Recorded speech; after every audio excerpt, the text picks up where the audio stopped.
Bonjour, c'est Ketara, j'espère que vous allez bien.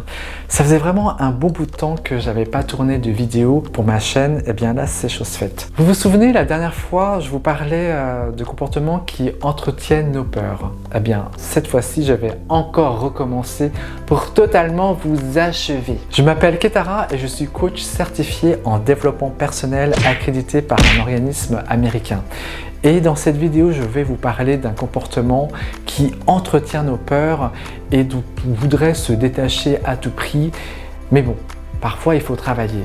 Et ce comportement qui entretient nos peurs, c'est d'éviter la souffrance. Cette vidéo fait partie d'une série de vidéos sur des comportements que l'on a au quotidien. Cette série de vidéos va peut-être vous permettre d'augmenter votre prise de conscience et de votre responsabilité vis-à-vis de vous-même et des autres. D'ailleurs, vous allez pouvoir retrouver toute la playlist de cette série en haut à gauche, ici. Dans cette vidéo, je vais vous parler d'un comportement qui entretient nos peurs et ce comportement, eh bien, on l'a tous. Et ce comportement, c'est d'éviter la souffrance. Vous savez, dans la vie, il y a un état dans lequel tout le monde se retrouve et qu'on cherche à tout prix à éviter, eh bien c'est la souffrance. Dans cette vidéo, je ne vais pas vous parler de la souffrance physique, mais de la souffrance émotionnelle que l'on a. Bon, après tout, la souffrance émotionnelle que l'on a, eh bien aussi, elle peut engendrer une souffrance physique.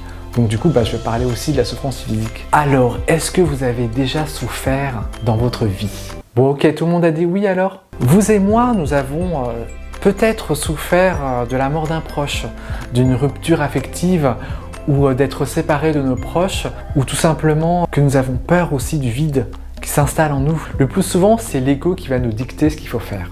Et l'ego, bien sûr, il va éviter de souffrir, il va éviter la douleur. Et l'ego, ce qu'il fait, c'est d'afficher son plus grand sourire, c'est d'afficher quelque chose qui va bien pour les autres, c'est aussi de paraître bien vis-à-vis des autres, même si à l'intérieur de nous-mêmes, c'est complètement le contraire. Il fuit tout ça, il fuit la douleur. L'ego surtout, il n'aime pas les émotions, il n'aime pas les émotions qui permettent réellement de vivre la souffrance, c'est-à-dire la tristesse, la colère, la déception, la frustration. Au contraire, l'ego n'aime pas du tout ces émotions qui nous permettent réellement de vivre notre souffrance.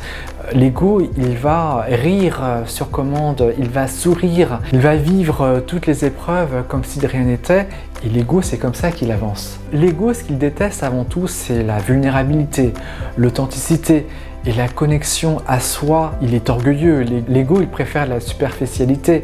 L'ego, il préfère l'orgueil et jouer un rôle. Le plus souvent, quand on évite la souffrance, on peut en payer le prix fort. C'est-à-dire que la souffrance, même si on la classe pendant des semaines, des mois, voire des années, elle revient comme un boomerang et elle revient nous hanter et parfois c'est beaucoup plus difficile de s'en défaire. Il y a néanmoins une solution pour atténuer cette souffrance et cette solution, c'est de communiquer et la communication, elle permet de mieux ressentir ses émotions et cette communication, vous pouvez la faire auprès d'amis, de proches ou de personnes qui sont à l'origine de cette souffrance et aussi vous allez pouvoir en parler à un professionnel qui va vous aider dans votre cheminement. Longtemps, j'ai pensé que d'éviter le conflit, c'était préserver mon bien-être et préserver aussi ma qualité de vie. Mais parfois, il faut savoir aller au-devant des conflits pour justement être beaucoup mieux avec soi-même. Et tout ça, je l'ai compris lors de formations récentes pour devenir coach certifié.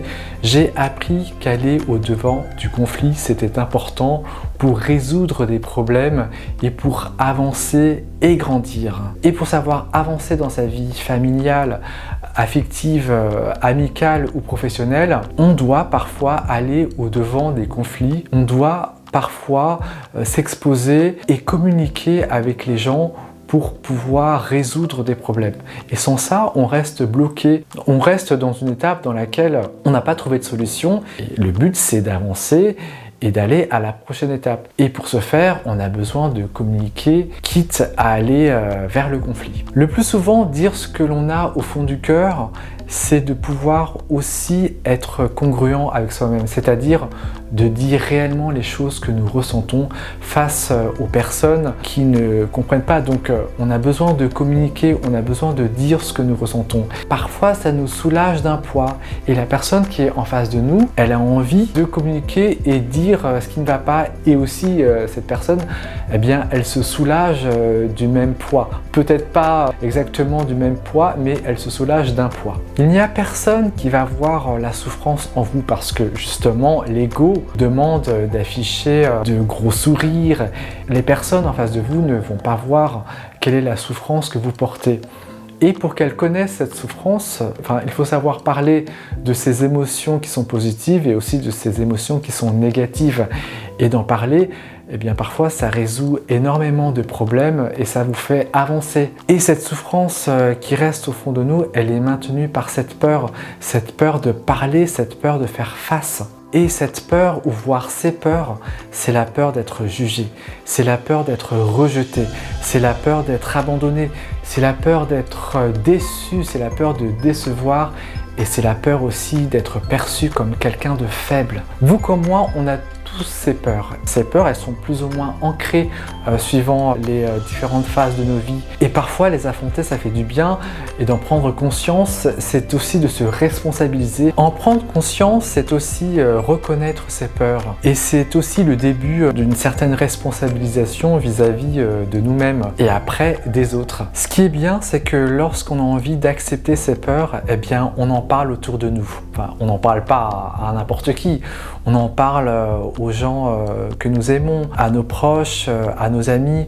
On en parle aussi à des professionnels. Et ça fait vraiment du bien de libérer la parole parce que ça met aussi un mot sur les peurs et sur les émotions qui sont autour de ces peurs. Je pense qu'il ne faut pas hésiter à partager ce que l'on a, au fond de nous parce que ça prouve que l'on est vulnérable. Et ça prouve aussi qu'on a envie de montrer une certaine authenticité à nos proches, à nos amis et parfois à nos collègues. Et aussi, c'est une manière d'être congruent vis-à-vis de soi-même, d'être aligné avec ce qu'on est réellement au fond de nous. Dans la vie, on fera toujours face à des conflits, mais le plus important, c'est d'aller au-devant de ces conflits, c'est d'aller au-devant des confrontations aussi pour permettre d'être beaucoup plus serein avec soi-même et aussi parfois avec les autres. C'est très important de pouvoir résoudre un conflit en parlant et en parlant de manière franche et sincère, d'être honnête quoi. C'est aussi ça le leadership, c'est-à-dire de pouvoir dire les choses telles qu'elles sont, d'être telles que nous sommes face à un conflit, face à quelque chose que nous souhaitons résoudre.